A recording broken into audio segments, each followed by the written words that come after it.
శ్రీ గురుభ్యో నమః, శ్రీమాత్రే నమః. Welcome to VMK astro numerology channel. కేతు గ్రహం తన స్వనక్షత్రం అయినటువంటి ఈ యొక్క మకా నక్షత్రం మీద పయనం చెందటం వల్ల మార్చి 29, 2026 నుండి డిసెంబర్ 5, 2026 వరకు, అంటే రాబోయే 252 రోజుల పాటుగా, అంటే దాదాపుగా 8 నెలల పాటుగా, 8.5 నెలల పాటుగా ఇలాంటి ప్రభావాన్ని చూపిస్తాడు. ఏ రెమెడీస్ చేసుకుంటే, పరిహారాలు చేసుకుంటే మనకు పాజిటివ్ రిజల్ట్ వస్తుంది, ఇవన్నీ కూడా సవివరంగా చూద్దామండి. మకా నక్షత్రం అనేది ఈ యొక్క సింహరాశి, అంటే రవి అధీనంలో ఉన్నటువంటి యొక్క సింహరాశిలో ఉంటుందండి. ఈ కాలంలో ఏంటంటే, ఇందాక చెప్పుకున్న కాలంలో కేతు మకా నక్షత్రం ద్వారా సంచరిస్తూ అత్యంత విరుద్ధమైన శక్తులను ప్రేరేపిస్తుంది. రాహుకేతు గ్రహాలు అవి గ్రహాల లేదు, ఛాయాగ్రహాలు అన్నమాట. సింహరాశి అనేది ఈ యొక్క రాజసింహాసనం మరియు పితృ పరంపర ద్వారా ఆధ్యాత్మిక ఉద్వికాసం అనే రెండు విభిన్నమైనటువంటి శక్తివంతమైన భావనను సూచించే రాశి. ఆ రాశిలో ఉండే నక్షత్రం అనేటువంటి ఒక మఖా నక్షత్రం అని చెప్పవచ్చండి. మరి దీనివల్ల ఏంటంటే వ్యక్తుల యొక్క సెల్ఫ్ రెస్పెక్ట్, ఆత్మగౌరవం, అధికారం అనే భావన మరియు జీవన దశ, వీటి మీద మంచి లోతైన ప్రభావం అయితే చూపించబోతుంది. ముఖ్యంగా ఏంటంటే అహంకార నివారణ మరియు నాది అనే మోసపు భావనను తొలగించడము ఈ యొక్క గోచారం, ఈ యొక్క సంచారం యొక్క ప్రాథమిక ఉద్దేశంగా చెప్పబడుతూ ఉందండి. రాజసం లేదా నేనే అధిపతి అనే అహంభావాన్ని పూర్తిగా విచ్ఛిన్నం చేయటం అనేది ఈ యొక్క మఖా నక్షత్రం మీద కేతు వెళ్ళటం అనే గోచార సమయం. కేతు మనలో ఉన్న అధికారం, సొంతం, స్వామిత్వం అనే భ్రమను భగ్నం చేయడానికి వచ్చిందని భావించాలండి. అది ఉద్యోగమైనా కావచ్చు, రాజ్యమైనా కావచ్చు, మొబైల్ ఫోన్ కావచ్చు, లేకుంటే ఈ శరీరమే కావచ్చు. కాబట్టి ఏదైనా సరే ఈ కాలంలో కలిగే కష్టాలు మన అధికారం పట్ల ఉన్న మమకారానికి దాదాపుగా సమానమైనటువంటివి అన్నమాట. ఎవరైనా సరే తమ స్థానం, పేరు ప్రఖ్యాతులు లేదా నియంత్రణ పట్ల మితి మీరిన ఆసక్తి ఉంచితే కనుక ఈ కాలము అనేది, ఈ 252 రోజుల కాలం వారిని బాగా ఒక ఫ్రైలాగా వేయించి పెడుతుంది అని చెప్పవచ్చు. అహంకారాన్ని విడిచిపెట్టి ఆసక్తితో కర్తవ్య బుద్ధితో జీవించేవారు తక్కువ బాధను అనుభవిస్తారు. అదర్వైజ్ చిన్న ఇబ్బందులు కలిగించే అవకాశం ఉంటుంది. ఇది బాధ్యతల నుండి తప్పించుకోవాల్సిన సమయం కాదు, అవి పూర్తి స్థాయిలో నిర్వర్తించాల్సిన సమయంగా భావించాలి. కానీ నేనే అధిపతి అనే భావన లేకుండా వ్యక్తిత్వం, వృత్తి మరియు ఆదాయం వీటన్నిటిని కూడా సింహరాశి సూర్యుని అధీనంలో ఉండటం వల్ల, ఈ కాలంలో మఖా నక్షత్రం సంచారం వలన అసలు నా మనసు ఏంటి, మనం ఎవరము, మన విలువ ఏంది అనే విషయాలను గట్టిగా ప్రశ్నిస్తుంది అని చెప్పవచ్చండి. మన వ్యక్తిత్వం పూర్తిగా బయట ఉన్నటువంటి పదవులు, హోదాలు లేదా సమాజ గుర్తింపుపై ఆధారపడి ఉంటే వాటిని కోల్పోవటం తీవ్రమైన భావనాత్మకమైన వేదనను కొంచెం కలిగించవచ్చు.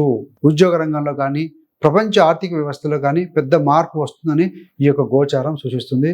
ముఖ్యంగా ఏంటంటే ఈ యొక్క కార్పొరేట్ ఆటోమేషను, ఆర్టిఫిషియల్ ఇంటెలిజెన్స్ వల్ల 2030 నాటికి దాదాపుగా సగం మంది ఉద్యోగాలు కోల్పోయే అవకాశం ఉంటుంది. ఇంత వేగంగా ఉండకపోవచ్చు ట్రెడిషనల్గా ఉండే ఉద్యోగస్తులు. 2040 నాటికి దాదాపుగా ట్రెడిషనల్ వేలో పాత పద్ధతిలో వెళ్ళేవారు 90 వరకు కూడా ఉద్యోగాన్ని కోల్పోయి దాని ప్రభావం చూపించే అవకాశం ఉంటుంది. కాబట్టి అందుకనే ఈ కాలంలో ఏంటంటే అనేక ఆదాయ మార్గాలు సృష్టించుకోవాలండి. ఫ్రీలాన్సింగ్ కావచ్చు, స్వయం ఉపాధి కావచ్చు, లేకుంటే ఇంటి ఆధారంగా చేసే కళారూపాలు కాబట్టి ఏవచ్చు, వీటి పనుల మీద కొంచెం దృష్టి పెట్టవచ్చు ఇంట్రెస్ట్ ఉన్నవాళ్ళు. కేతువు కొంతమందిని తాము తక్కువగా చూసిన పనుల వైపు మళ్ళీ నడిపించే విధంగా చేస్తుంది, వినయం నేర్పిస్తుంది, మరియు ఏ నిజాయితీ పని కూడా చిన్నది కాదు అనే విధంగా మీకు ఒక మానసిక భావన క్రియేట్ చేస్తుందండి. రాహు అనే గ్రహము మొండెం పై భాగం అయితే కేతు మొండెం కింది భాగం, కాబట్టి ఈ రకంగా ఉంటుంది. మరి మేషరాశి వారికి చూస్తే అధిపతి కుజుడు. ఈ కాలంలో కేతువు మీకు 5వ స్థానంలో సంచరిస్తూ ఉంటారు. అంటే ప్రేమ, పిల్లలు, విద్య, తెలివితేటలు, పూర్వపుణ్యాల రంగానికి సంబంధించిన విషయాలు బాగా యాక్టివేట్ అవుతాయి. ప్రేమ విషయంలో కనుక మీరు చాలా సీరియస్గా ఆలోచించే స్థితికి వస్తారు. అసలు ఇది నిజమైన ప్రేమనా లేక కేవలం ఆకర్షణీయనా అనే ప్రశ్నలు కూడా మీకు లోపల బాగా మెదులుతూ ఉంటాయండి మీ యొక్క మదిలో. కొంతమందికి లవ్ బ్రేకప్ కావచ్చు, లేదా ఇరువురు కలవటమా లేకుంటే విడిపోవటమా అనే కన్ఫ్యూజన్ కూడా టాప్ స్టేజ్కి వెళ్తుంది అని చెప్పి పీక్ స్టేజ్కి వెళ్తుంది. ఇక్కడ కేతు అని ఆయన మీకు నిజమైన నిర్ణయం తీసుకునేలా ఒత్తిడి పెడుతుంది అని చెప్పవచ్చు. దాంతో ఏది ప్యూర్ లవ్ అని తెలిసిపోతుందండి. పిల్లలు ఉన్నవారు వారి యొక్క పిల్లల చదువు, వారి యొక్క బిహేవియరు, ప్రవర్తన, ఆరోగ్యం గురించి ఎక్కువగా కాస్త టెన్షన్ పడే అవకాశం ఉంటుంది. కానీ అదే సమయంలో ఏంటంటే అసలు పిల్లల టాలెంట్ ఏదో కూడా ఈ కాలంలోనే బయటపడుతుంది. అది కూడా ఉంది, పాజిటివ్ కూడా ఉందండి. విద్యాభ్యాసం చేస్తున్న విద్యార్థులందరూ కూడా ఒకేసారి చాలా విషయాలు చేయాలనుకుని కాస్త కాన్సన్ట్రేషన్ కోల్పోయే ప్రమాదం ఉంటుంది. అందుకనే 1 టాస్క్ అట్ ఏ టైం చెప్తూ ఉంటాం. ఒకేసారి 2 లేదా 3 కోర్సులు పట్టుకొని గందరగోళం చేసుకోవద్దు. ఒకటి అయిపోయిన తర్వాత ఇంకొక దాని మీద ఫోకస్ చేస్తే సో ఏది నేర్చుకున్నా అది బాగా మైండ్కి ఎక్కుతుందండి. కొంతమంది జ్యోతిషము, మంత్రము, తంత్రము, ఆ యొక్క సైకాలజీ, మానసిక విశ్లేషణ, స్పిరిచువల్ స్టడీస్ మీద బాగా ఆకర్షితయ్యే అవకాశం కూడా ఉంటుంది. కేతు 5వ స్థానంలో ఉన్నారు కాబట్టి ముందు సినిమాలు కానీ ఎంటర్టైన్మెంట్ మీద టైం వేస్ట్ చేస్తే ఇప్పుడు అసలు నేను ఎందుకు పుట్టాను, నా అసలు టాలెంట్ ఏంటి అని లోపల మీకు తపన అనేది మొదలవుతుంది అని చెప్పవచ్చు అండి.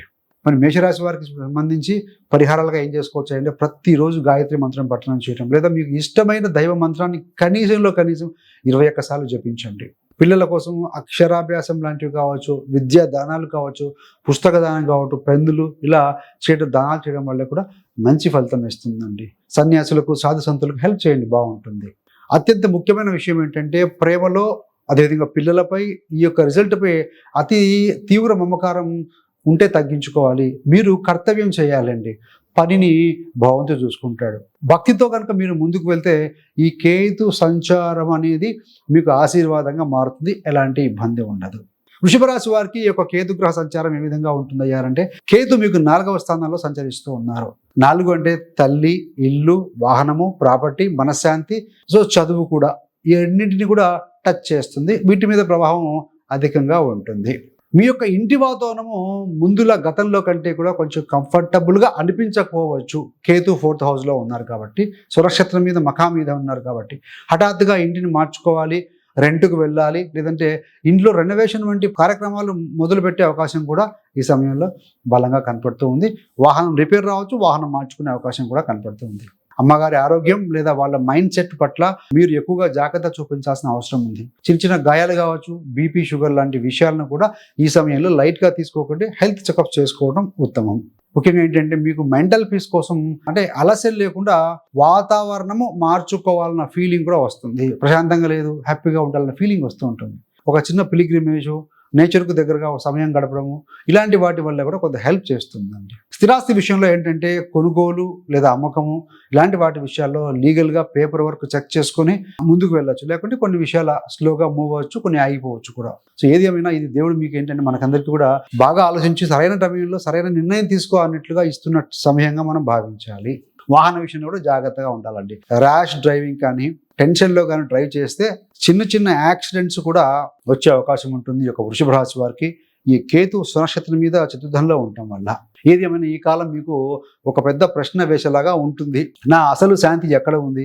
కేవలం ఇంట్లోనా, బంగ్లాలోనా, కార్లోనా, లగ్జరీలోనా, లేక దేవుని ధ్యానంలో ఉందా అని మీరు పరితపిస్తూ ఉంటారు. సో మరి పరిహారం ఏంటయ్యా అంటే ప్రతి అమావాస్య, పౌర్ణమి రోజున ముఖ్యంగా ఇంట్లో దీపం వెలిగించి పితృదేవతలకు నమస్కారం చేయండి. ఈ యొక్క మఖ అనేది పితృదేవతకు సంబంధించిన నక్షత్రం కాబట్టి తల్లిదండ్రులకు సేవ చేయడం, పాలు లేదా అన్నము వీలైనంత వరకు దాన ధర్మాలు చేస్తూ ఉంటే సో అదృష్టాన్ని మీగా బాగా యాక్టివేట్ చేసే అవకాశం బలంగా కనపడుతూ ఉంటుందండి.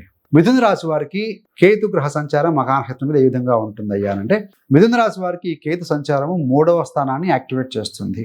మిథునము, కర్కాటకము, సింహంలో ఉంది కాబట్టి సోదరులు అంటే సహోదరులు, కజిన్స్ మీ యొక్క కంఫర్ట్ జోన్ నుండి బయటికి వచ్చి రిస్క్ తీసుకునే ధైర్యం కలుగుతుంది. ఇవన్నీ కొత్త మోడ్లోకి వెళ్తాయని చెప్పాలి. సోదరులతో చిన్నపాటి వాగ్వాదాలు కాస్త దూరం అవ్వచ్చు, దూరం జరగటము, మాటలు తగ్గడం జరగవచ్చు. ఇది పర్మనెంట్ బ్రేక్ కోసం కాదు, సంబంధం క్లీన్ అవ్వటం కోసమే. మిస్అండర్స్టాండింగ్, మిస్కమ్యూనికేషన్స్ మెల్లిమెల్లిగా బయటపడి క్లియర్ అవుతాయి. సోషల్ మీడియా యాక్టివిటీపై కూడా ప్రభావం చూపిస్తుంది. ముందులాగా నాన్ స్టాప్గా పెట్టే రీల్స్ కానీ, కామెంట్స్ కానీ, చాట్స్ వీటి మీద టైం వేస్ట్ చేయడం తగ్గుతుంది. అసలు లోపల నుండి ఇంటర్నల్గా మీరు ఏంటంటే ఇది నాకు ఏమి ఇచ్చింది అన్న ప్రశ్న మీ మైండ్లో మొదలవుతుందండి. మీరు ఎప్పటి నుంచో చేయాలనుకున్న ఒక ప్రత్యేక స్కిల్ అనేది ఉంటుంది కదా, మేబీ రైటింగ్ కావచ్చు, స్పీకింగ్ కావచ్చు, యూట్యూబ్ కావచ్చు, డిజిటల్ మార్కెటింగ్ కావచ్చు, ఫోటోగ్రఫీ లాంటివి, ఇవన్నీ కూడా ఈ కోవకు చెందినవే.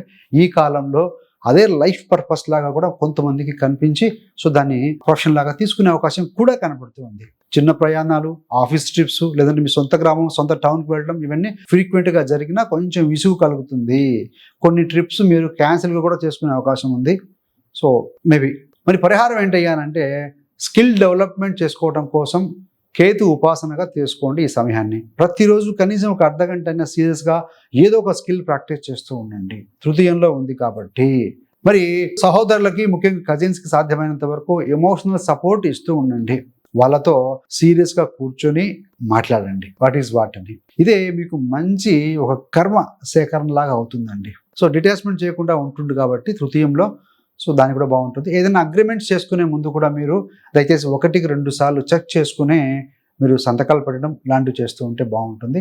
3వ స్థానం అంటే ఎఫెక్టివ్ కమ్యూనికేషన్. 2, 3 అంటే ఎఫెక్టివ్ కమ్యూనికేషన్ కాబట్టి వాక్కులో కూడా ఏదైనా తెలియని విషయం మాట్లాడుతున్నప్పుడు పాస్ తీసుకొని ఆచతూచి మాట్లాడడం వల్ల కూడా మంచి ఫలితం ఇస్తుందండి. ఏది ఏమైనా ఇక్కడ అసలు కేతు ఏంటంటే, ఈ యొక్క కేతు అనేది మొండెం కింది భాగం, బ్రెయిన్ మైండ్ లేని ఒక ఛాయాగ్రహం కాబట్టి అందుకని ఆలోచించి నిర్ణయాలు తీసుకోవాలి. స్పిరిచువాలిటీ, వైరాగ్యము, కర్మ నుండి విముక్తి, బంధనము, అదేవిధంగా ఈ యొక్క గ్రహం ఏంటంటే తల్లి తండ్రిని కూడా ఇండికేట్ చేస్తూ ఉంటుంది. సో ఇలాంటివన్నీ ఉంటాయి కాబట్టి ముఖ్యంగా కుక్కలకు ఆహారం పెట్టడము, సాధు సంతులకు సహాయ సహకారాలు అందించడం, సో పెద్దల యొక్క ఆశీర్వాదం తీసుకోవటం. మీరు ఏ పని మొదలు పెట్టినా కూడా గతించిన పూర్వీకులు ఎవరైనా ఉన్నా, పెద్దవారు ఉన్నా, పితృ సమానులు ఉన్నా, సో వారిని స్మరించుకొని, వారిని నమస్కరించుకొని మొదలు పెడుతూ ఉంటే కనుక పనులన్నీ కూడా సక్రమంగా సాగుతాయండి.